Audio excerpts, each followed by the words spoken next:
সময়ের চাকা বড়ই অদ্ভুত। আজ যে রাজপ্রাসাদে, কাল সে পথের ভিখারি হতে পারে। আবার ভাগ্যের নির্মম পরিহাসে চিরতরে হারিয়ে যাওয়া ভালোবাসাও ফিরে আসতে পারে একেবারে অভাবনীয় কোনো এক মুহূর্তে। ঠিক এমনটাই ঘটেছিল এক দম্পতির জীবনে। বিবাহবিচ্ছেদের দীর্ঘ ৩ বছর পর একজন যখন ক্ষমতার সর্বোচ্চ শিখরে বসে জেলার দণ্ডমণ্ডের কর্তা অর্থাৎ ডিএম, ঠিক তখনই শহরের এক ধুলোমাখা রাস্তায় তার দেখা মিলল সেই প্রাক্তন স্বামীর সাথে, যে আজ ক্ষুধার্ত, সর্বশান্ত এবং উদ্দেশ্যহীন এক পথিক। কিন্তু এরপর ভাগ্যের এমন এক অভাবনীয় খেলা শুরু হল, যা যে কোনো রূপকথার গল্পকেও হার মানাবে। বন্ধুরা, এটি কোনো কাল্পনিক সিনেমার চিত্রানট্য নয়, বরং এটি পশ্চিমবঙ্গের কোলাহলপূর্ণ শহর কলকাতার বুকে ঘটে যাওয়া এক বাস্তব এবং মর্মস্পর্শী জীবনের গল্প, যেখানে বাস করত সাগর। সাগরের জীবনটা অন্য ১০টা সাধারণ ছেলের মতো রঙিন বা মসৃণ ছিল না, বরং তার জীবনের প্রতিটি পাতায় লেখা ছিল কেবলই বেঁচে থাকার এক নিরন্তর সংগ্রাম আর বুক ফাটা কষ্টের উপাখ্যান, যা শুনলে পাষাণ হৃদয়ও আবেগে সিক্ত হয়ে উঠবে। কলকাতার এক অত্যন্ত ঘিঞ্জি ও পুরনো বস্তি এলাকায় তাদের ভাঙাচোরা বাড়িটি ছিল। বর্ষাকাল এলেই চাল ফুটো হয়ে বৃষ্টির জল ঘরের ভেতর অঝরে ঝরত, আর গ্রীষ্মের ভ্যাপসা গরমে সিলিং ফ্যানটাও যেন ক্লান্তিতে নিজের হার মেনে নিত। তার বৃদ্ধ বাবা দীর্ঘদিন ধরে এক দুরারোগ্য ব্যাধিতে শয্যাশায়ী ছিলেন, ফলে সংসারের হাল ধরার মতো কোনো ক্ষমতা তার ছিল না। উপায় না দেখে তার হতভাগ্যা মা পাড়ার বাড়ি বাড়ি গিয়ে পরিচারিকার কাজ করতেন, যাতে দিন শেষে অন্তত দুমুঠো অন্ন জোগাড় করে ঘরের নিভন্ত চুলাটা কোনো মতে জ্বালানো যায়। ছোট্টবেলা থেকেই সাগর এই রূঢ় বাস্তবতা খুব ভালোভাবে বুঝে গিয়েছিল, যে জীবন তার জন্য কোনো পুষ্পসজ্জা বিছিয়ে রাখেনি। প্রতিদিন সকালে স্কুলে যাওয়ার আগে কাক ডাকা ভোরে উঠে সে বাড়ি বাড়ি গিয়ে দুধ বিক্রি করত। এরপর সারা দিনের ক্লাস শেষে ক্লান্ত শরীরে সন্ধ্যায় ছুটে যেত রাস্তার ধারের এক ছোট ধাবায়। সেখানে রাত পর্যন্ত হাড় ভাঙা খাটুনি খাটত। অনেক রাতে এমনও হতো যে মালিকের বকুনি খেয়ে বা নিজের ভাগের খাবারটুকু না পেয়েই সে খালি পেটে ঘুমিয়ে পড়ত, কিন্তু নিজের ক্ষুধার কথা ভুলে গিয়ে বাড়িতে অপেক্ষারত অসুস্থ বাবা মায়ের জন্য কিছু খাবার ঠিকই পরম যত্নে গুছিয়ে নিয়ে যেত। পরার মতো তার কোনো নতুন জামা কাপড় ছিল না, পায়ে থাকা একমাত্র জুতোজোড়াও ক্ষয়ে গিয়ে ফিতে ছিঁড়ে গিয়েছিল। তবু তার বুকের ভেতর এক অদ্ভুত আর অদম্য জেদ বাসা বেঁধেছিল। সে চাইত যে কোনো মূল্যে বড় হয়ে নিজের মাকে এই অভিশপ্ত দারিদ্র্যের অন্ধকার জীবন থেকে চিরতরে বের করে আনতে, যে নরককুণ্ডে তার মা বছরের পর বছর ধরে নীরবে আটকে ছিলেন। এই চরম দারিদ্র্য আর জীবন সংগ্রামের মাঝখান দিয়েই সাগর একদিন কলেজের গণ্ডিতে পা রাখল। প্রথম দিন যখন সে কলেজের বিশাল ক্যাম্পাসে প্রবেশ করল, তখন চারপাশের চাকচিক্য দেখে তার মনে হলো যেন সে সম্পূর্ণ অচেনা অন্য কোনো এক গ্রহে এসে পড়েছে। চারদিকে ইস্ত্রি করা, পরিষ্কার পরিচ্ছন্ন দামি জামাকাপড় পরা, হাসিখুশি ছাত্রছাত্রীদের ভিড়, সবার চোখে মুখে ভবিষ্যতের বড় বড় রঙিন স্বপ্ন। আর সেখানে সে নিজে গায়ে একটা জীর্ণ ছেঁড়া শার্ট জড়িয়ে সারাদিনের শ্রমে ক্লান্ত ও মলিন চেহারা নিয়ে সবার অলক্ষ্যে একদম পেছনের বেঞ্চে গিয়ে চুপটি করে বসে থাকত। ক্লাসে বা বাইরে সে কারো সাথে খুব একটা কথা বলত না, কারণ তার মনের গহীনে সবসময় একটা অজানা ভয় কাজ করত, যে হয়তো এই বড়লোকের ছেলেমেয়েরা তার দারিদ্র্য আর ছেঁড়া জামা নিয়ে সবার সামনে তাকে চরম উপহাস করবে। এভাবে চলতে চলতে একদিনের কথা। সেদিন সকাল থেকে সাগরের পেটে দানাপানি কিছুই পড়েনি। তাছাড়া আগের রাতে ধাবায় কাজের চাপও ছিল প্রচণ্ড। তাই সে ক্ষুধার্ত আর ক্লান্ত শরীর নিয়েই কোনো মতে কলেজে ক্লাসে এসে বসেছিল। কিন্তু দুর্বলতার কারণে ক্লাসের মাঝপথেই হঠাৎ তার চোখের সামনে চারদিক অন্ধকার হয়ে এলো, এবং সে জ্ঞান হারিয়ে ধপাস করে সেখানেই মাটিতে লুটিয়ে পড়ল। মুহূর্তে পুরো ক্লাসরুমে এক বিশাল হইচই আর চাঞ্চল্যের সৃষ্টি হল। ঠিক সেই সংকটময় মুহূর্তে ভিড় ঠেলে একটি মেয়ে দারুণ উৎকণ্ঠা নিয়ে দৌড়ে তার কাছে ছুটে এলো। মেয়েটির নাম ছিল নন্দিনী। এই নন্দিনী ছিল পুরো কলেজের মধ্যে সবচেয়ে মেধাবী, বুদ্ধিমতী এবং আত্মবিশ্বাসে ভরপুর এক তরুণী। পড়াশোনায় যেমন সে তুখর ছিল, স্বভাবেও ছিল ততটাই নম্র, সহজ সরল, এবং তার মনটা ছিল আয়নার মতো ভীষণ স্বচ্ছ।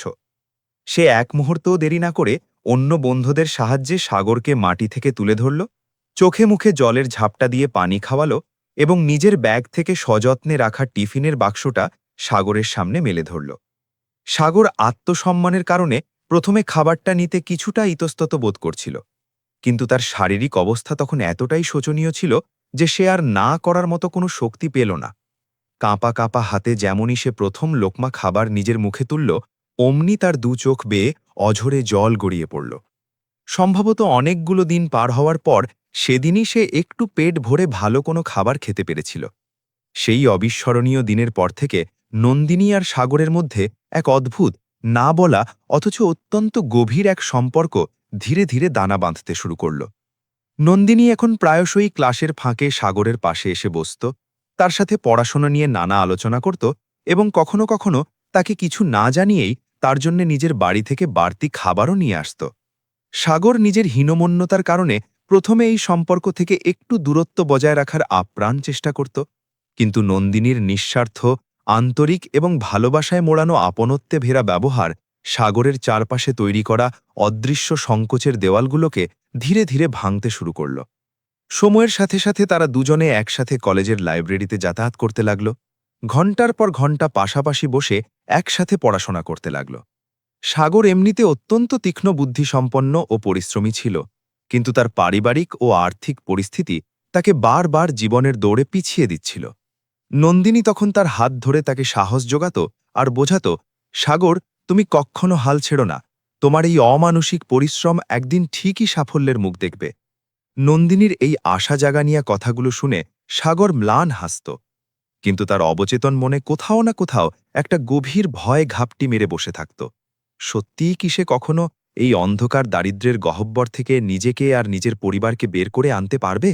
একদিন নিস্তব্ধ লাইব্রেরিতে পাশাপাশি বসে পড়াশোনা করতে করতে নন্দিনী হঠাৎ সাগরের দিকে তাকিয়ে গভীর আগ্রহ নিয়ে জিজ্ঞেস করল, আচ্ছা সাগর, জীবনে তোমার সবচেয়ে বড় স্বপ্ন কি? সাগর প্রশ্নটা শুনে কয়েক মুহূর্ত একদম চুপ করে রইল। তারপর একটা দীর্ঘ শ্বাস ছেড়ে ধীর কণ্ঠে বলল, আমার স্বপ্ন খুব সামান্য, ব্যাস একটা মোটামুটি ভালো বেতনের চাকরি পাওয়া, যাতে আমার অসুস্থ মাকে আর কখনো অন্যের বাড়িতে গিয়ে ওই অমানসিক কষ্টকর কাজগুলো করতে না হয়। সাগরের কথা শুনে নন্দিনী একটু হাসল আর অত্যন্ত আত্মবিশ্বাসের সাথে বলল, জানলে সাগর, আমার স্বপ্ন হল একজন আইএএস অফিসার হওয়া। আমি জীবনে এমন কোনো বড় পদে যেতে চাই, এমন কিছু ক্ষমতাবান হতে চাই, যার মাধ্যমে আমি সমাজের সাধারণ ও অসহায় মানুষদের জীবন পুরোপুরি বদলে দিতে পারি। সাগর তার জীবনে প্রথমবারের মতো এত কাছ থেকে কারোর চোখে এতটা বিশাল আর আকাশ ছোঁয়া স্বপ্ন দেখল। সেদিন তার অন্তর থেকে গভীরভাবে অনুভব হল যে নন্দিনী অন্য 10টা সাধারণ মেয়ের মতো একেবারেই আলাদা নয়। সে সত্যিই খুব বিশেষ একজন মানুষ। আর হয়তো ঠিক সেই মহেন্দ্রক্ষণেই সাগরের মনের গহীনে নন্দিনীর জন্য জমে থাকা অনুভূতির রূপটা সম্পূর্ণ বদলে গিয়ে এক নতুন রূপ নিল। এভাবেই একে অপরের সান্নিধ্যে সময় তার নিজস্ব গতিতে দ্রুত কাটতে লাগল এবং তাদের সেই পবিত্র বন্ধুত্ব একসময় গভীর ভালোবাসায় রূপান্তরিত হল। সেই ছোট ছোট আনন্দময় মুহূর্তগুলো, যেমন ক্লাস শেষ হওয়ার পর রাস্তার মোড়ে দাঁড়িয়ে একসাথে এক ভাঁড় চা ভাগ করে খাওয়া, পরীক্ষার আগে একে অপরকে নিজেদের তৈরি করা নোটস দেওয়া, আর অবসরে ভবিষ্যতে এক সুন্দর পৃথিবীর রঙিন স্বপ্ন দেখা, এই সবকিছুই যেন ধীরে ধীরে তাদের দুজনের বেঁচে থাকার অবিচ্ছেদ্য অংশ হয়ে গেল। সাগরের কাছে নন্দিনী এখন কেবল আর একটা ভালোবাসার নাম ছিল না, সে হয়ে উঠেছিল তার বেঁচে থাকার সবচেয়ে বড় আশা ও অনুপ্রেরণা। ঠিক তেমনি নন্দিনীর কাছে সাগর ছিল এমন একজন ভরসার মানুষ, যে তার মনের কোনো কথা না বলেও শুধু চোখের ভাষা দেখেই তার সব অনুভূতি নিখুঁতভাবে বুঝতে পারত। কিন্তু এত সুন্দর একটি সম্পর্কের মাঝেও সাগরের মনে প্রতিনিয়ত একটি তীব্র ভয় কাঁটার মতো বিঁধত, আর তা হল তার চরম দারিদ্র্য। সে একা একা বসে বহুবার ভাবত এবং নিজেকে প্রশ্ন করত যে সত্যিই কি সে নন্দিনীর মতো এত ভালো আর গুণী একটা মেয়ের যোগ্য।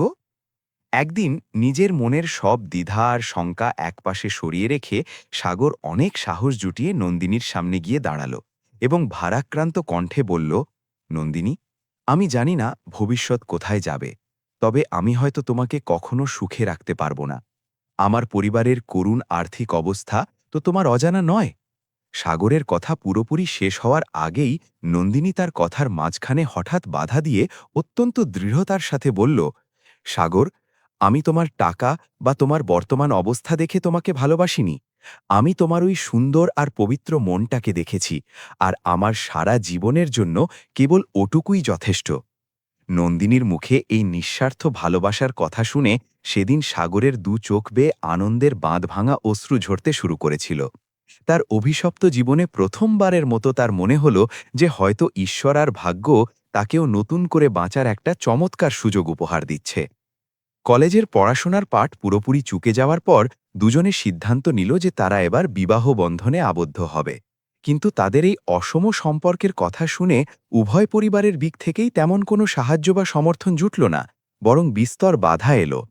তবুও সমস্ত সামাজিক আর পারিবারিক প্রতিকূলতাকে বুড়ো আঙুল দেখিয়ে তারা দুজনে শক্ত করে একে অপরের হাত ধরে জীবনের নতুন পথে এগিয়ে যাওয়ার চূড়ান্ত সিদ্ধান্ত নিয়ে ফেলল।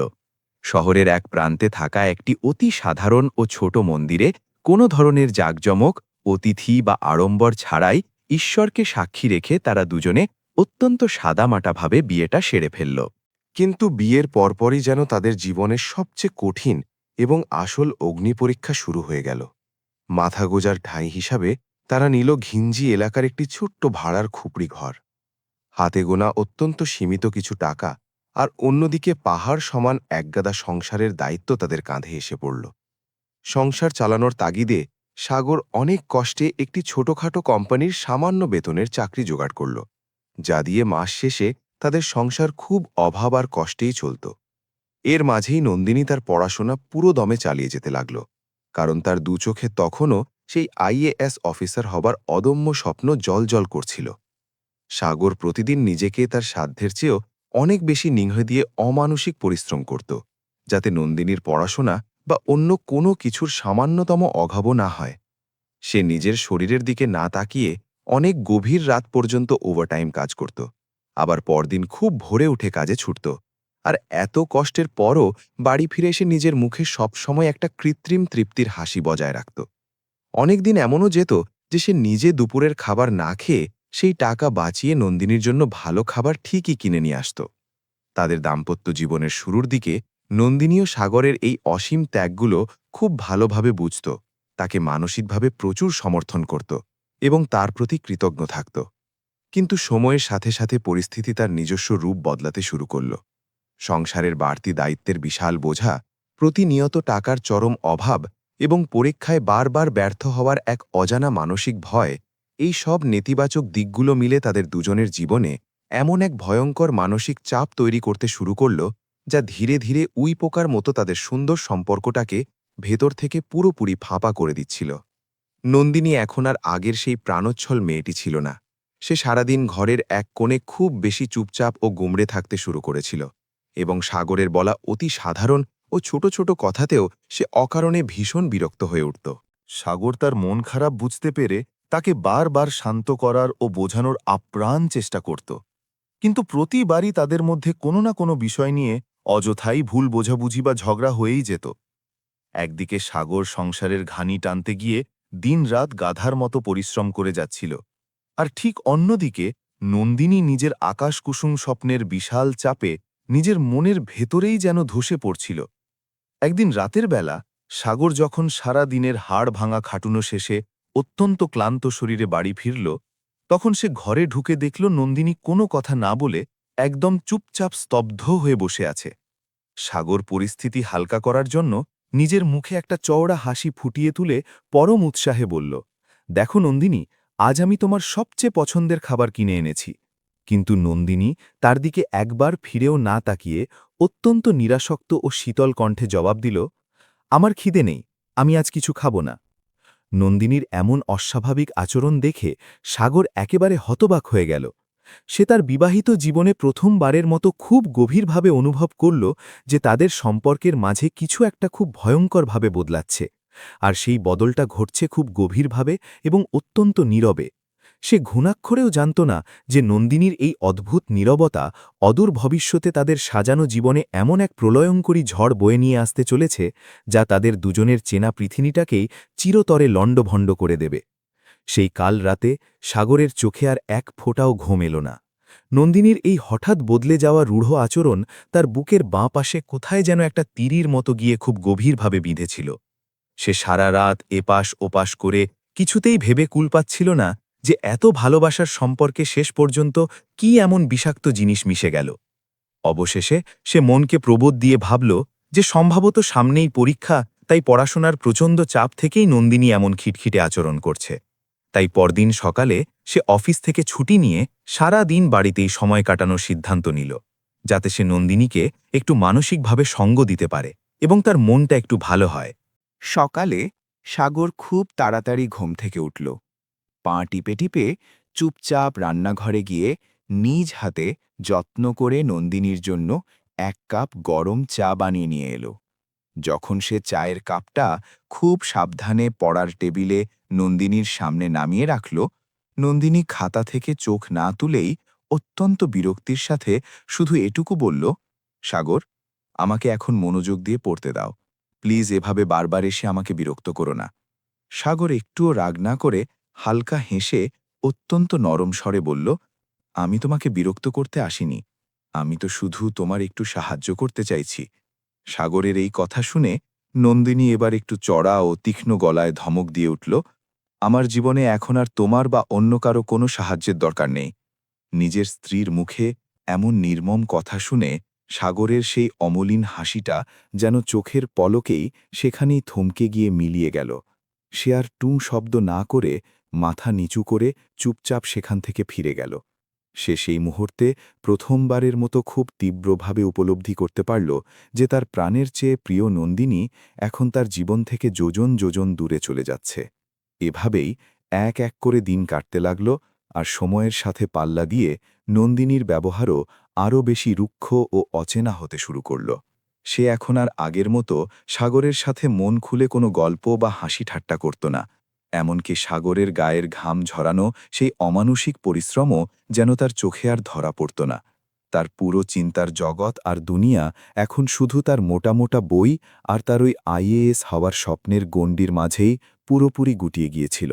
সাগর প্রতিদিন অত্যন্ত ধৈর্য ধরে তার মানসিক পরিস্থিতিটা বোঝার চেষ্টা করত এবং তাকে মানিয়ে চলার চেষ্টা করত, কিন্তু বিনিময়ে প্রতিবারই সে সেই ঘরের ভেতর নিজেকে আরও অনেক বেশি একা ও নিঃসঙ্গ অনুভব করতে শুরু করল।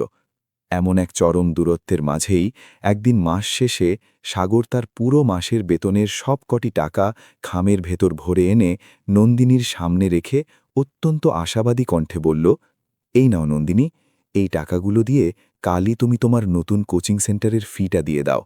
আমার মন বলছে এবার তুমি নিশ্চয়ই এই পরীক্ষায় পাশ করবে।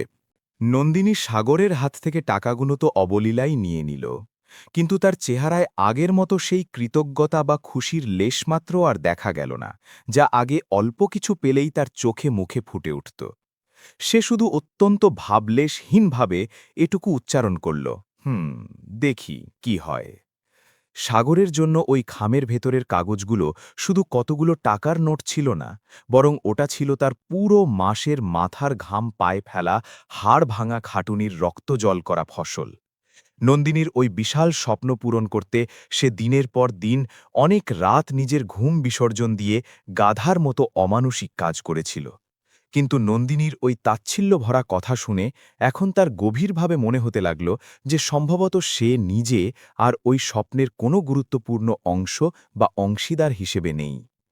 ধীরে ধীরে কিন্তু নিশ্চিতভাবে নন্দিনীর মনের ভেতরে একটি সম্পূর্ণ নতুন ও বিষাক্ত চিন্তাধারা পোক্তভাবে বাসা বাঁধতে শুরু করেছিল। সে এখন তার সমস্ত ব্যর্থতার দায় সাগরের ঘাড়ে চাপিয়ে সাগরকেই তার জীবনের সবচেয়ে বড় দুর্বলতা আর পথের কাঁটা হিসেবে দেখতে শুরু করেছিল। একদিন সন্ধ্যায় যখন নন্দিনী ঘরের ভেতর বসে ফোনে তার এক পুরনো বান্ধবীর সাথে নিজের জীবনের হতাশা নিয়ে কথা বলছিল, ঠিক তখনই অফিস থেকে ফিরে সাগর দরজার বাইরে দাঁড়িয়ে অজান্তেই তার সব কথাগুলো স্পষ্ট শুনে ফেলে।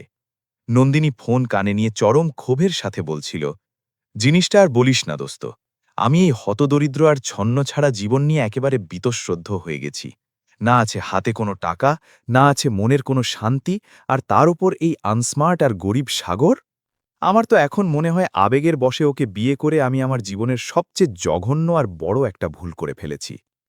নিজের স্ত্রীর মুখের এই নিষ্ঠুর কথাগুলো যেন এক নিমেষে সাগরের বুকটা তলোয়ারের মতো চিরে দুভাগ করে দিল। সে তার স্বপ্নেও কখনো ঘুণাক্ষরেও ভাবতে পারেনি যে মেয়েটির স্বপ্ন পূরণের জন্য সে নিজের গোটা জীবন, রক্ত, ঘাম সবকিছু অকাতরে বাজি রাখছে, সেই মেয়েটিই আজ তাকে নিজের জীবনের সবচেয়ে বড় ভুল বা অভিশাপ বলে মানতে শুরু করেছে। সেই অভিশপ্ত রাতে সাগর ঘরে ঢুকে নন্দিনীকে একটি কথাও জিজ্ঞেস করল না বা কোনো প্রতিবাদ করল না। সে শুধু চুপচাপ এক কোণে গিয়ে মাথা নিচু করে বসে রইল। তার দু চোখ বেয়ে অঝরে নোমা জল গড়িয়ে পড়ছিল, কিন্তু সে সেই জলের কোনো শব্দ হতে দিল না। হয়তো বাইরে থেকে তাকে শান্ত দেখালেও সে ভেতর ভেতর একেবারে কাঁচের মতো টুকরো টুকরো হয়ে ভেঙে পড়ছিল। এই ঘটনার কিছুদিন পর অবশেষে নন্দিনীর সেই বহু প্রতীক্ষিত পরীক্ষার ফাইনাল রেজাল্ট বের হল। সে এবারও অনেক পরিশ্রম করেছিল ঠিকই, কিন্তু যখন রেজাল্ট শিট হাতে এলো, দেখা গেল সে এবারও খুব খারাপভাবে ব্যর্থ হয়েছে। এই চূড়ান্ত ব্যর্থতা তার জন্য অনেক বড় এবং অসহনীয় একটি মানসিক ধাক্কা ছিল। সে এই শোক সইতে না পেরে মানসিকভাবে পুরোপুরি ভেঙে পড়ল। রাগে আর ক্ষোভে সে নিজেকে ঘরের ভেতর তালাবদ্ধ করে ফেলল এবং কারো সাথে একটি কথাও বলল না।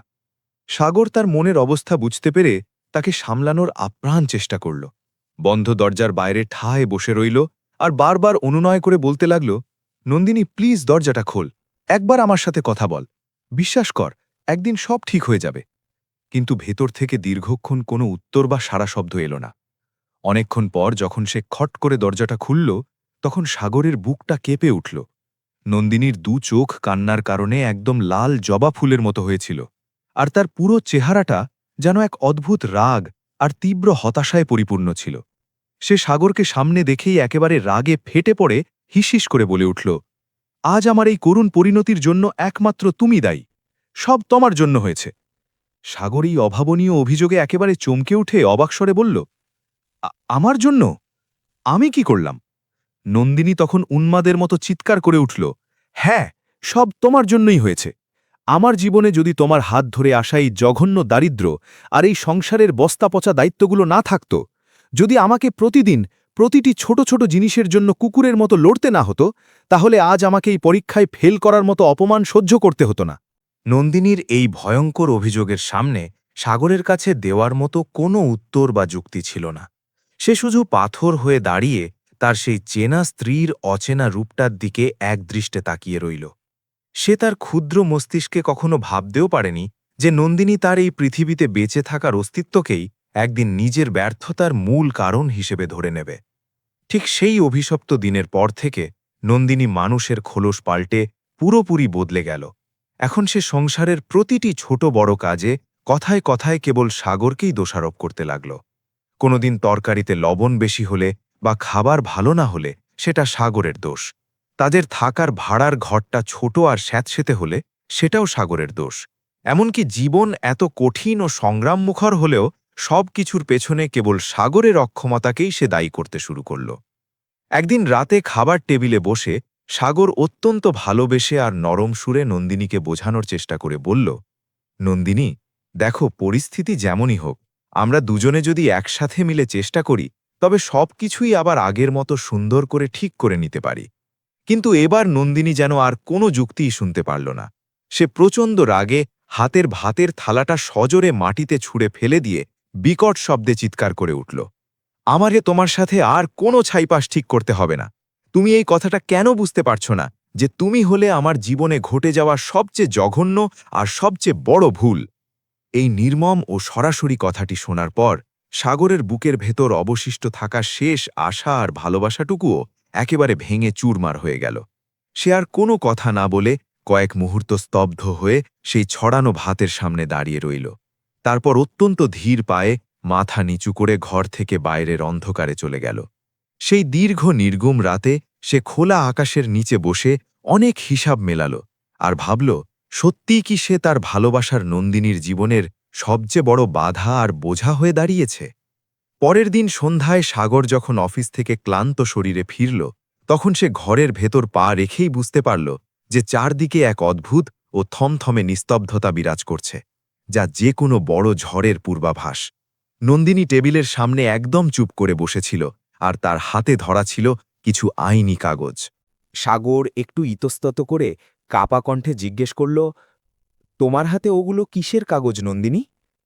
নন্দিনী সাগরের দিকে এতটুকু না তাকিয়ে অত্যন্ত ভাবলেশহীন ও যান্ত্রিক কণ্ঠে উত্তর দিল, এগুলো আমাদের ডিভোর্সের পেপার। আমি নিচে সই করেছি, এবার তুমিও এখানে সই করে দাও। নিজের স্ত্রীর মুখে এত সহজে একথা শুনে সাগরের পায়ের তলা থেকে যেন মুহূর্তেই সবটুকু মাটি সরে গেল। আকাশ ভেঙে পড়ল তার মাথায়। সে নিজের কানকে বিশ্বাস না করতে পেরে অত্যন্ত কাঁপা গলায় বলল, নন্দিনী, তুমি নিশ্চয়ই এটা নিয়ে আমার সাথে কোনো নিষ্ঠুর মজা করছো, তাই না? বলো এটা মিথ্যে। কিন্তু নন্দিনী বরফের মতো শীতল ও তীক্ষ্ণ কণ্ঠে জবাব দিল, না সাগর, এটা কোনো মজা নয়। আমি আমার জীবনের বাস্তবতা বুঝে গেছি। আমি আর কোনোভাবেই এই অভাবী আর নরকতুল্য জীবনে তোমার সাথে মানিয়ে থাকতে পারব না। আমাকে আমার স্বপ্নের দিকে এগিয়ে যেতে হবে, আর তোমার সাথে আটকে থাকলে তা কোনোদিনও সম্ভব নয়। এই চরম প্রত্যাখ্যানে সাগরের দু চোখ দিয়ে অঝরে শ্রাবণের ধারার মতো জল ঝরতে লাগল। সে তার শেষ সম্বলটুকু দিয়ে সম্পর্কের খাতিরে শেষবারের মতো অনুনয় করে বলল, আমি কথা দিচ্ছি, আমি পুরোপুরি বদলে যাব নন্দিনী। আমি কাল থেকে আরও ৩ গুণ বেশি পরিশ্রম করব। তোমার যা যা চাই সব এনে দেব। তুমি শুধু আমাকে এভাবে মাঝপথে একা ছেড়ে যেও না।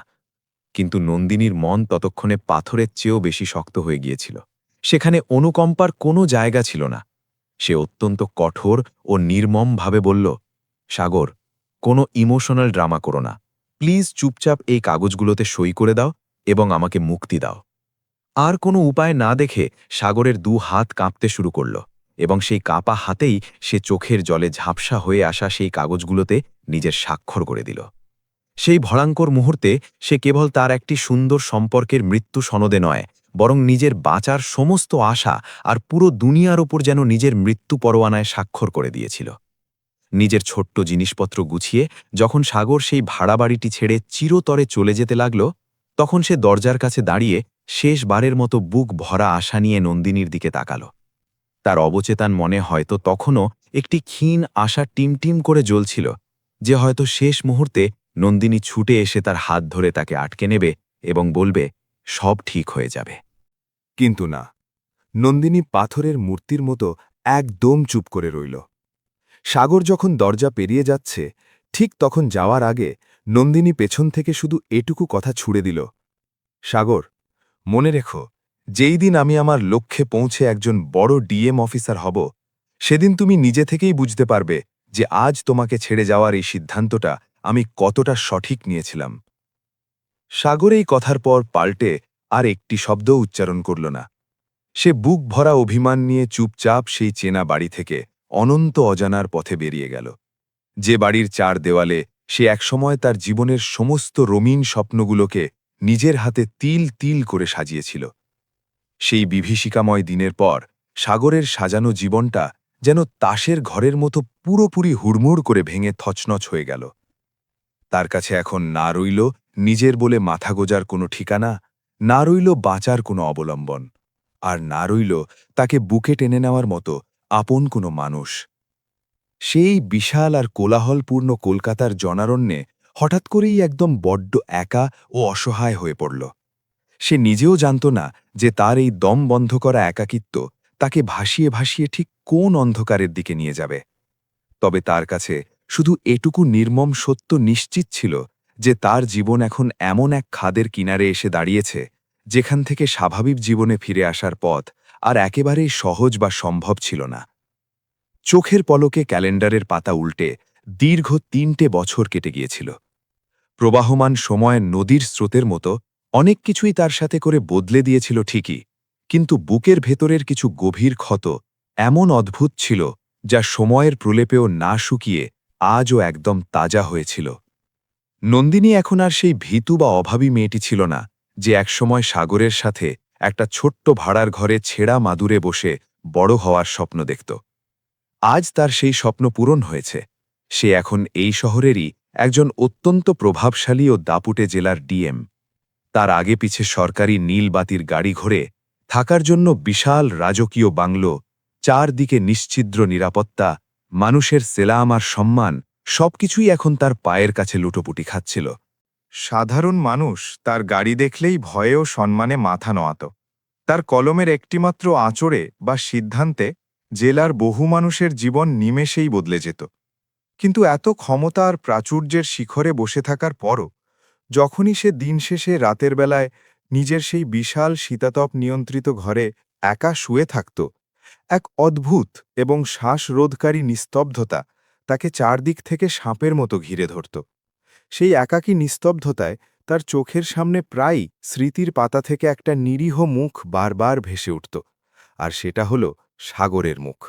সেই পুরনো সাগর, যে কোনোদিন কিছু না বলেই চোখের ভাষা পড়ে তার সব না বলা কথা বুঝে যেত, যে নিজে অভুক্ত থেকে নিজের ভাগের খাবারটুকু খাইয়ে তাকে বাঁচিয়ে রাখত। নন্দিনী নিজের ক্ষমতার অহংকারে বহুবার সেই স্মৃতিগুলোকে মাথা থেকে জোর করে মুছে ফেলার আপ্রাণ চেষ্টা করত, কিন্তু তার হৃদয়ের একদম গহীনের কোনো এক কোণে একটা চিনচিনে অবর্ণনীয় ব্যথা যেন স্থায়ীভাবে রয়েই যেত। অন্যদিকে গত ৩ বছরে ভাগ্যের নির্মম পরিহাসে সাগরের জীবন পুরোপুরি ধ্বংসস্তূপে পরিণত হয়েছিল। ডিভোর্সের পর সে প্রথম দিকে নিজেকে সামলে নেওয়ার এবং নতুন করে বাঁচার অনেক চেষ্টা করেছিল, কিন্তু প্রতিবারই পারিপার্শ্বিক পরিস্থিতি তাকে টেনে আরও গভীর খাদে ফেলে দিত। যে সামান্য চাকরিটা দিয়ে সে একসময় নিজের ঘাম ঝরিয়ে সংসার চালাত, মানসিক অবসাদের কারণে কয়েক মাস পর তার সেই চাকরিটাও চলে গেল। কারণটা ছিল তার সেই ভেঙে পড়া বিক্ষিপ্ত মন। কাজে একদমই মনোযোগ বসাতে পারত না বলে অফিসের মালিক রেগে গিয়ে তাকে ঘাড় ধাক্কা দিয়ে কাজ থেকে বের করে দিয়েছিল। এখন সাগরের কাছে না আছে থাকার মতো কোনো ছাদ, না আছে আয়ের কোনো উৎস বা চাকরি, আর না আছে তাকে ভালোবাসার মতো আপন কোনো মানুষ। সেই নির্মম শহরের পথে পথে একেবারে উদ্দেশ্যহীন ভবাঘুরের মতো ঘুরে বেড়াত। কখনো ভাগ্যক্রমে কোথাও দিনমজুরির বা কুলির কাজ পেলে সেদিনের মতো সামান্য কিছু খাবার তার জুটত, নইলে টানা অনেক দিন ধরে রাস্তার কলের জল খেয়ে আর না খেয়েই ফুটপাতে সে ঘুমিয়ে পড়ত। তার পরনের জামাকাপড়গুলো ময়লা, পুরনো ও জায়গায় জায়গায় ছেঁড়া হয়ে গিয়েছিল। অযত্নে তার মুখে উস্কোখুস্কো দাড়ি ও চুল জঙ্গল হয়ে বেড়ে গিয়েছিল, আর তার সেই উজ্জ্বল চোখের দীপ্তি বা বেঁচে থাকার আশা এখন কোথায় যেন চিরতরে হারিয়ে গিয়েছিল। কিন্তু এত সব হারানোর পরও তার ভেতর একটা মহামূল্যবান জিনিস এখনও অক্ষত অবস্থায় বাকি ছিল, আর তা হল তার সুন্দর মন। নিষ্ঠুর পরিস্থিতি তার কাছ থেকে তার সংসার, ভালোবাসা, অর্থ সবকিছু নির্দয়ভাবে ছিনিয়ে নিয়েছিল ঠিকই, কিন্তু হাজারো কষ্টেও তার ভেতরের সেই খাঁটি মানবতা আর দয়ামায়া সে একটুও ছিনিয়ে নিতে পারেনি। একদিনের এক হৃদয় বিদারক ঘটনা।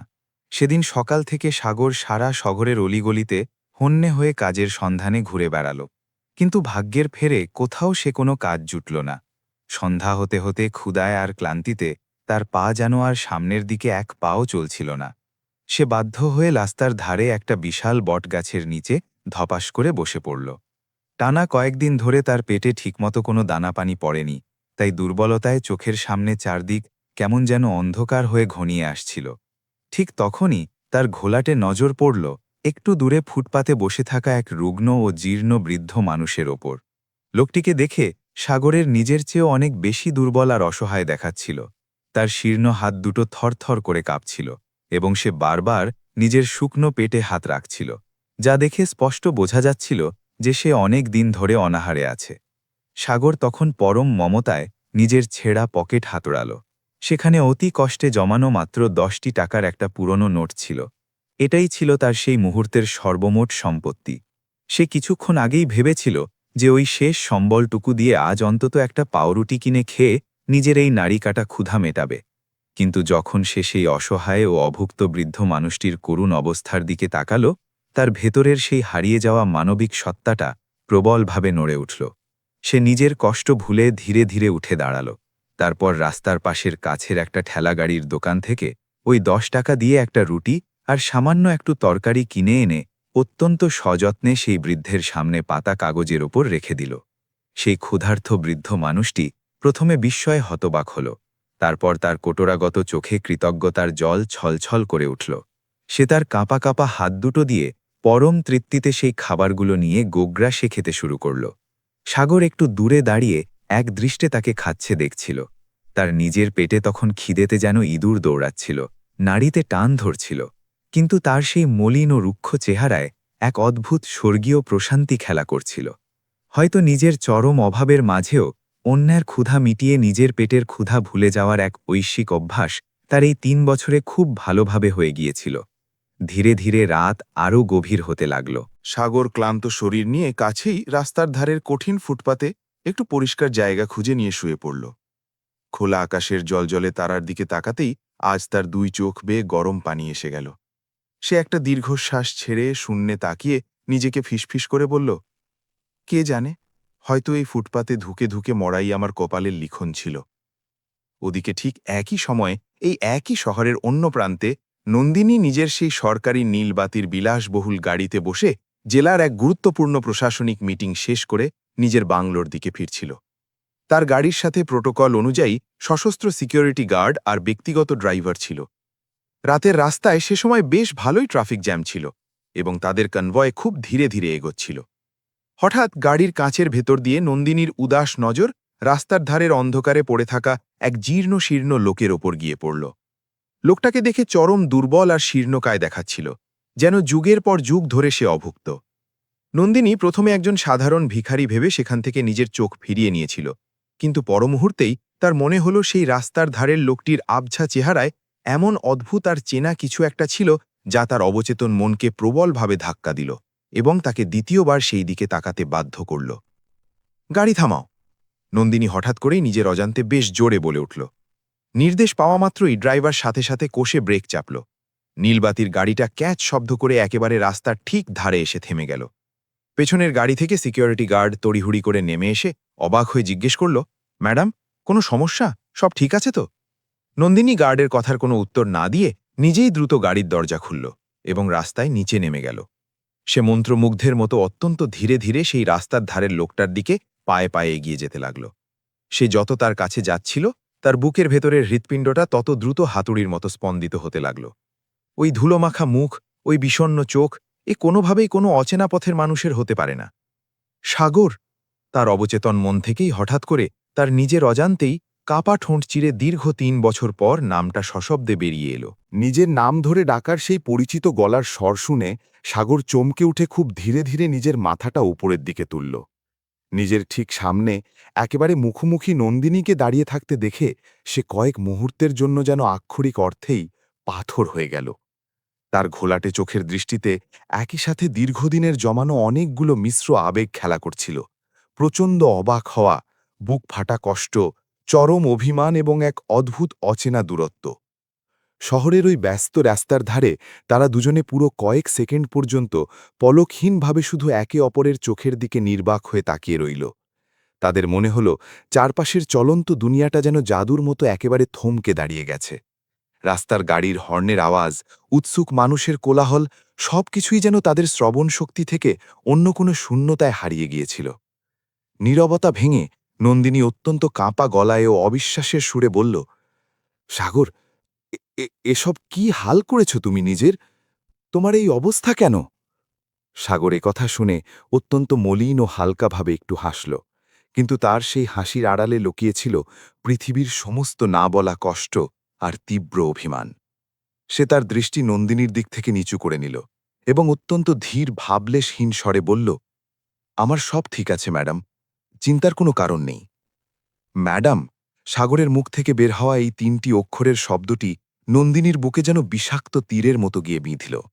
একসময় যে সাগর তাকে ভালোবেসে অধিকারের সাথে তার নাম ধরে ডাকত, আজ সেই মানুষটি তাকে একেবারে একজন দূরের অচেনা মানুষের মতো অত্যন্ত সম্মান দিয়ে সম্বোধন করছে।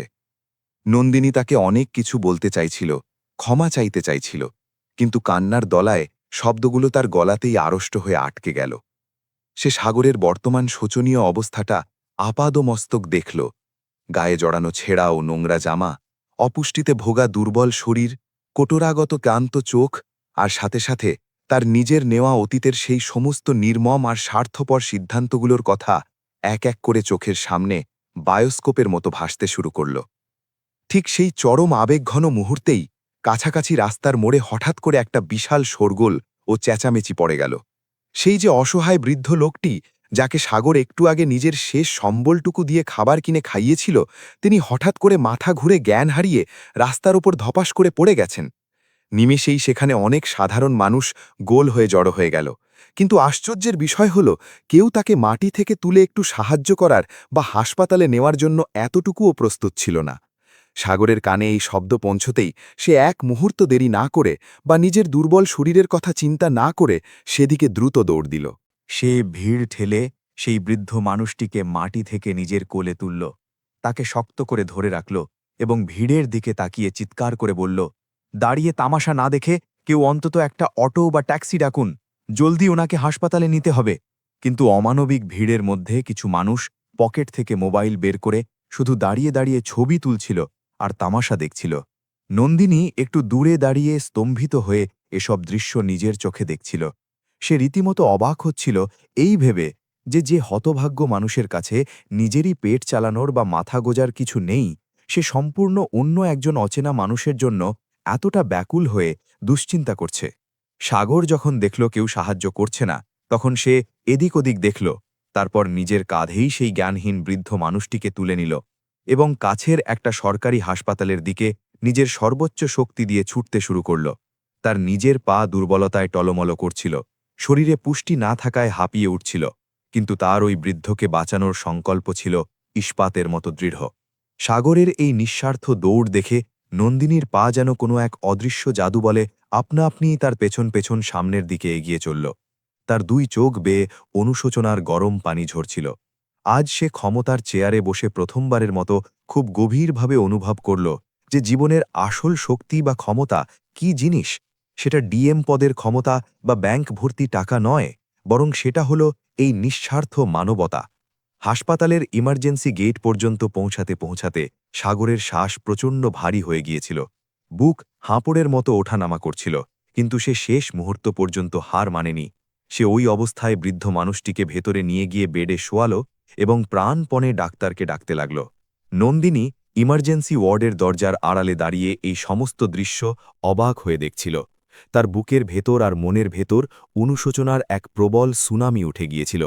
যে সরল মানুষটিকে সে একদিন অহংকারে অন্ধ হয়ে তার জীবনের সবচেয়ে বড় ভুল বা অভিশাপ বলে ভেবে ছুঁড়ে ফেলে দিয়েছিল, আজ সেই মানুষটি পৃথিবীর সবচেয়ে মহান ও শ্রেষ্ঠ মানুষ হয়ে তার চোখের সামনে জ্বলজ্বল করে দাঁড়িয়ে আছে। আর হয়তো দীর্ঘ ৩ বছর পর এবার তার নিজের করা জীবনের সবচেয়ে বড় ভুলের প্রায়শ্চিত্ত বা অনুভূতি খুব নির্মমভাবে হতে চলেছিল। হাসপাতালের জরুরি বিভাগের কাঁচের দরজার বাইরে নন্দিনী স্থির হয়ে দাঁড়িয়েছিল এবং তার অশ্রুসজল দৃষ্টি একনাগাড়ে ভেতরে থাকা সাগরের উপর আঠার মতো আটকে ছিল। সাগর প্রচণ্ডভাবে হাঁপাচ্ছিল, ঘামে তার ছেঁড়া শার্ট ভিজে গিয়েছিল। তার শরীর তো আগে থেকেই দুর্বল ও জরাজীর্ণ ছিল, কিন্তু তবুও সে নিজের জীবনের ঝুঁকি নিয়ে সেই বৃদ্ধ মানুষটিকে নিজের কোলে তুলে এতদূর ভেতর পর্যন্ত পৌঁছে দিয়েছিল।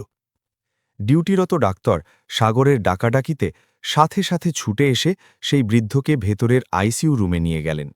এর কিছুক্ষণ পর একজন নার্স ব্যস্ত পায়ে বাইরে বেরিয়ে এসে সাগরের উদ্দেশ্যে বললেন, শোনো, উনার শারীরিক অবস্থা বেশ সংকটজনক ও খারাপ। এক্ষুনি জরুরি ভিত্তিতে ওনার চিকিৎসা শুরু করতে হবে এবং অনেক টাকার দরকার। সাগর নিজের পকেট শূন্য জেনেও ১ সেকেন্ড না ভেবেই নার্সকে বলে উঠল, সিস্টার, আপনারা যা করার তাড়াতাড়ি করুন, উনাকে বাঁচান। আপনারা এই মুহূর্তে অন্তত টাকার চিন্তা করবেন না। নার্স সাগরের ছিন্নমূল ও ভবঘুরে অবস্থা দেখে কিছুটা সন্দিহান হয়ে বললেন, কথা তো বলছ, কিন্তু তোমার কাছে কি ওনার চিকিৎসা করানোর মতো পর্যাপ্ত টাকা আছে? সাগর তার সেই পরিচিত হালকা ও ভরসাদায়ক হাসির সাথে আত্মবিশ্বাসের সুরে বলল, সিস্টার, এই মুহূর্তে আমার কাছে যতটুকু আছে আমি সব দিয়ে দেব, আর বাকি টাকাটাও আমি ভিক্ষে করে হলেও যে কোনো মূল্যে জোগাড় করে নেব। আপনারা শুধু চিকিৎসাটা শুরু করুন। দরজার বাইরে দাঁড়িয়ে থাকা নন্দিনী সাগরের বলা এই প্রতিটি কথা খুব স্পষ্ট শুনছিল। এই কথাগুলো শুনে তার বুকে যেন কয়েক টন ওজনের কোনো ভারী পাথর চেপে বসল। সে অবাক বিস্ময়ে ভাবল যে হতদরিদ্র মানুষের কাছে আজ নিজের এক বেলা খাবার কিনে খাওয়ার মতো ন্যূনতম টাকা নেই, সে কোনো রক্তের সম্পর্কহীন অচেনা মানুষের প্রাণ বাঁচাতে এত বড় কথা কিভাবে এত সহজে বলতে পারে। এর কিছুক্ষণ পর ভেতর থেকে ডাক্তার নিজে বেরিয়ে এসে অত্যন্ত চিন্তিত মুখে বললেন, আমরা প্রাথমিক চিকিৎসা শুরু করে দিয়েছি ঠিকই, কিন্তু রোগীর শরীরে রক্তের বড্ড অভাব। এক্ষুনি ওনাকে অন্তত 1 ব্যাগ রক্তের প্রয়োজন হবে। এখানে ওনার কে আছেন যিনি রক্ত দেবেন? সাগর এই কথা শোনা মাত্রই একটুও না ভেবে সাথে সাথেই বলে উঠল, ডাক্তারবাবু, আমার রক্ত নিন, আমি ওনাকে রক্ত দেব। ডাক্তার সাগরের রুগ্ন চেহারার দিকে আপাদমস্তক ভালো করে দেখলেন এবং সন্দিহান কণ্ঠে বললেন, আরে ভাই, তোমাকে নিজেকেই তো অনেক বেশি দুর্বল আর রক্তশূন্য দেখাচ্ছে। তোমার রক্ত নিলে তো তুমি নিজেই অসুস্থ হয়ে পড়বে। তাছাড়া আগে তোমার রক্তে টেস্ট করে দেখতে হবে যে সেটা রোগীর সাথে মেলে কিনা। সাগর তখন নাছোড় বান্দার মতো জিদ ধরে বলল, ডাক্তারবাবু, আপনি প্লিজ শুধু একবার রক্তের টেস্টটা করে দেখুন। যদি আমার রক্ত ওনার শরীরে দেওয়ার উপযুক্ত হয়, তবে আমি ওনার জীবন বাঁচাতে অবশ্যই 1 ব্যাগ কেন 2 ব্যাগ রক্ত দেব। দরজার ওপাশে দাঁড়িয়ে থাকা নন্দিনীর পক্ষে সাগরের এই আত্মত্যাগ আর এসব দৃশ্য আর কোনোভাবেই দেখা বা সহ্য করা সম্ভব হচ্ছিল না। তার 2 চোখ থেকে বাঁধ ভাঙা নদীর মতো পানি গড়িয়ে পড়তে লাগল। তার মনের আয়নায় অতীতের সেই প্রতিটি সোনালী মুহূর্ত আবার জীবন্ত হয়ে ফিরে আসতে লাগল, যখন ঠিক এভাবেই সাগর তার মুখের হাসির জন্য, তার ভালো থাকার জন্য নিজেকে তিলে তিলে কষ্টে ফেলেছিল। যখন সে নিজে দুপুরে কিছু না খেয়ে সেই জমানো টাকা দিয়ে তাকে ভালো খাবার কিনে খাওয়াত, যখন সে নিজের চোখের ঘুম বিসর্জন দিয়ে রাত জেগে ওভারটাইম কাজ করত যাতে পরের দিন সকালে নন্দিনীর পড়ার জন্য নতুন ও দামি বই কেনা যায়। আর আজ ভাগ্যের পরিহাসে সেই একই সাগর একই রকম নিঃস্বার্থ মানবিকতা নিয়ে নিজের জীবন বাজি রেখে এক অচেনা পথচারীর অমূল্য জীবন বাঁচাতে মত্ত হয়ে উঠেছে।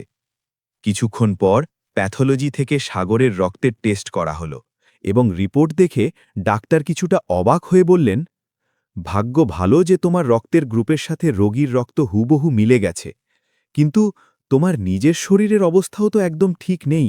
রক্ত দিলে তোমার নিজের জীবনের ঝুঁকি হতে পারে। সাগর এক মুহূর্ত দেরি বা চিন্তা না করে অত্যন্ত দৃঢ়তার সাথে বলল, ডাক্তারবাবু, আমার মতো একজন ছন্নছাড়া মানুষের রক্তে যদি আজ একটা অসহায় মানুষের জীবন ফিরে পেতে পারে, তবে আমি সব ধরনের ঝুঁকি নিতেই প্রস্তুত আছি। আপনি রক্ত নিন। সাগরের মুখে এই চূড়ান্ত আত্মত্যাগের কথা শুনে দরজার বাইরে থাকা নন্দিনী আর নিজেকে সামলাতে পারল না। সে পুরোপুরি ভেঙে পড়ল। সে আর আড়ালে না থেকে দৌড়ে ওয়ার্ডের ভেতর সাগরের কাছে ছুটে এলো এবং হাউমাউ করে কাঁদতে কাঁদতে বলল, থামো সাগর, প্লিজ এবার অন্তত থামো। আর কতকাল তুমি অন্যের জন্য নিজের শরীর আর মনকে এমন অমানুষিক কষ্ট দেবে? সাগর হঠাৎ নন্দিনীকে এভাবে দেখে একটুও বিচলিত হল না। সে শান্ত দৃষ্টিতে তার দিকে তাকাল। কিন্তু তার সেই চোখের দৃষ্টিতে অতীতের কোনো রাগ, ক্ষোভ বা অভিযোগ ছিল না। ছিল কেবল একটি অদ্ভুত প্রশান্ত ও স্নিগ্ধ হাসি। সে অত্যন্ত ধীরে ধীরে নন্দিনীকে উদ্দেশ্য করে বলল, ম্যাডাম, মানুষের জীবন বাঁচানোটা কখনো কষ্টের কিছু নয়, বরং এর মধ্যেই তো সবচেয়ে বড় আত্মতৃপ্তি আর প্রশান্তি খুঁজে পাওয়া যায়। সাগরের এই কথা শুনে একেবারে বাক্যহারা হয়ে সেখানেই মূর্তির মতো দাঁড়িয়ে রইল। সাগরের বলা এই সহজ অথচ গভীর কথাগুলো তার মনের প্রতিটি কোণে তীব্রভাবে অনুরণিত হতে লাগল। সে আজ অক্ষরে অক্ষরে বুঝতে পারছিল যে ক্ষমতার মোহে অন্ধ হয়ে জীবনে সে কত বড় এক অমূল্য রত্নকে নিজের হাতে চিরতরে হারিয়ে ফেলেছে। এর কিছুক্ষণ পর সাগর বেডে শুয়ে হাসি মুখে তার শরীর থেকে 1 ব্যাগ রক্ত দিয়ে দিল। এমনিতে সে ছিল দুর্বল, তার ওপর রক্ত দেওয়ার কারণে সে আগের চেয়েও শারীরিকভাবে আরও অনেক বেশি দুর্বল ও ফ্যাকাশে হয়ে পড়েছিল। কিন্তু তার ওই মলিন চেহারায় এক অদ্ভুত ধরনের স্বর্গীয় তৃপ্তি বিরাজ করছিল। একটু পর ডাক্তার এসে স্বস্তির নিঃশ্বাস ফেলে জানালেন যে সাগরের রক্তের কারণে বৃদ্ধ মানুষটির অবস্থা এখন পুরোপুরি স্থিতিশীল এবং তিনি এখন বিপদমুক্ত। এই খবর শুনে নন্দিনীর চোখ থেকে অনুশোচনার পানি যেন আর কোনোভাবেই থামছিল না। সে অত্যন্ত ধীর ও ভারী পায়ে সাগরের বেডের সামনে এলো এবং হঠাৎ করেই নিজের পদমর্যাদা, অহংকার সব ছুঁড়ে ফেলে সাগরের সামনে হাসপাতালের মাটিতে হাঁটু গেড়ে বসে পড়ল। একজন ক্ষমতাবান ডিএমকে নিজের পায়ের কাছে এভাবে বসে পড়তে দেখে সাগর চমকে উঠে অপ্রস্তুত হয়ে গেল। নন্দিনী 2 হাত দিয়ে সাগরের পা জড়িয়ে ধরে বাচ্চাদের মতো ফুপিয়ে কাঁদতে কাঁদতে বলল, সাগর, আমাকে তুমি ক্ষমা করে দাও। আমি অহংকারে অন্ধ হয়ে জীবনে অনেক বড় আর জঘন্য ভুল করেছি। আমি তোমার মতো এত ভালো একজন মানুষকে কোনোদিন চিনতেই পারিনি বা বুঝতেই পারিনি। সাগর ঘাবড়ে গিয়ে দ্রুত বেড থেকে নামার চেষ্টা করল। সে নন্দিনীকে 2 হাত দিয়ে তোলার আপ্রাণ চেষ্টা করে অত্যন্ত বিনীতভাবে বলল, আরে ম্যাডাম, আপনি এসব কি করছেন? সবাই দেখছে। আপনি একজন বড় অফিসার, দয়া করে মাটি থেকে উঠুন। নন্দিনী মাথা নেড়ে চোখের জল মুছতে মুছতে বলল, না সাগর, আজ তুমি আমাকে বাধা দিও না। আজ আমি আমার জীবনের সব অন্যায় আর ভুল সবার সামনে খোলাখুলি স্বীকার করতে চাই। আমি দিনরাত পড়ে একটা জেলার ডিএম তো হয়ে গেছি ঠিকই, কিন্তু এর মাঝে আমি যে একজন আসল মানুষ হতে পুরোপুরি ভুলে গেছি। আর তুমি এই চরম দারিদ্র্য আর অবহেলার মাঝেও আজও সেই আগের মতোই একই আছো। তুমি এই পৃথিবীর সবচেয়ে মহান আর খাঁটি মানুষ। নন্দিনীর মুখে এই আত্ম-উপলব্ধির কথা শুনে সাগর কয়েক মুহূর্ত একদম চুপ করে স্তব্ধ হয়ে রইল। তার 2 চোখও এতদিনের জমানো অভিমানে ভিজে উঠেছিল। সে অত্যন্ত ধীরে ধীরে ভাঙা গলায় বলল, নন্দিনী, আপনি এখন ক্ষমতার শীর্ষে এবং জীবনপথে অনেক দূর এগিয়ে গেছেন। আমি এখন রাস্তার ভিখারি, আমি আর কোনোভাবেই আপনার পাশে দাঁড়ানোর যোগ্য নই। নন্দিনী সাগরের হাত দুটো শক্ত করে চেপে ধরে সাথে সাথে প্রতিবাদ করে বলল, দোহাই তোমার, এমন নিষ্ঠুর কথা বলো না সাগর। আজ এত বছর পর আমি খুব ভালোভাবে বুঝতে পেরেছি যে আসল বড় বা সম্মানিত মানুষ কে হয় সেটা কোনো সরকারি পদ বা চেয়ার দিয়ে হয় না, বরং সেটা হয় একটা মানুষের সুন্দর হৃদয় দিয়ে। সে আবার ডুকরে কাঁদতে কাঁদতে বলল, আমার এই অর্থহীন জীবনে এখন শুধু তোমার সঙ্গ চাই সাগর, তোমার ওই নিঃস্বার্থ ভালোবাসাটা চাই। তুমি কি তোমার এই অভাগী নন্দিনীকে নিজের ভুল শুধরে নেওয়ার জন্যে শেষবারের মতো আরেকটা সুযোগ দিতে পারো? হাসপাতালের ওই ওয়ার্ডের ভেতরের মুহূর্তটি তখন চরম আবেগ আর নিস্তব্ধতায় খুব ভারী হয়ে উঠেছিল। সাগরের চোখের সামনে একে একে তার পুরনো সোনালি স্মৃতিগুলো ছায়াছবির মতো ভাসতে লাগল। তাদের সেই পবিত্র ভালোবাসা, তাদের পালিয়ে বিয়ে করা, তারপর সেই দারিদ্র্যের ভয়ঙ্কর কষ্ট, সেই নিষ্ঠুর ডিভোর্স, আর অবশেষে আজকের এই চোখের জলে ভেজা অনুশোচনা। অবশেষে সাগর দীর্ঘশ্বাস ছেড়ে ধীরে ধীরে তার হাত বাড়িয়ে নন্দিনীকে মাটি থেকে টেনে তুলল। তার অনুশোচনায় ভেজা চোখের দিকে গভীরভাবে চোখ রাখল এবং দীর্ঘ 3 বছর পর প্রথমবারের মতো তার মলিন মুখে এক চিলতে সত্যিকারের তৃপ্তির হাসি ফুটে উঠল। সে অত্যন্ত মোলায়েম স্বরে বলল, যদি তোমার সত্যিই নিজের করা অতীত ভুলের জন্যে এতটুকু অনুশোচনা হয়ে থাকে, তবে আমি আমার অন্তর থেকে তোমাকে সব কিছুর জন্যে ক্ষমা করে দিলাম। সাগরের মুখে এই ক্ষমার কথা শুনে নন্দিনীর 2 চোখ দিয়ে আনন্দের আর স্বস্তির অশ্রু গড়িয়ে পড়তে লাগল। সে মুহূর্তেই পৃথিবীর সব দ্বিধা ভুলে গিয়ে সাগরকে শক্ত করে নিজের বুকে জড়িয়ে ধরল। ঠিক সেই জাদুকরী মুহূর্তে যেন তাদের দুজনের ভেঙে চুরমার হয়ে যাওয়া দুটো আলাদা পৃথিবী আবার এক সুতোয় জুড়ে গিয়ে নতুন করে প্রাণ ফিরে পেল।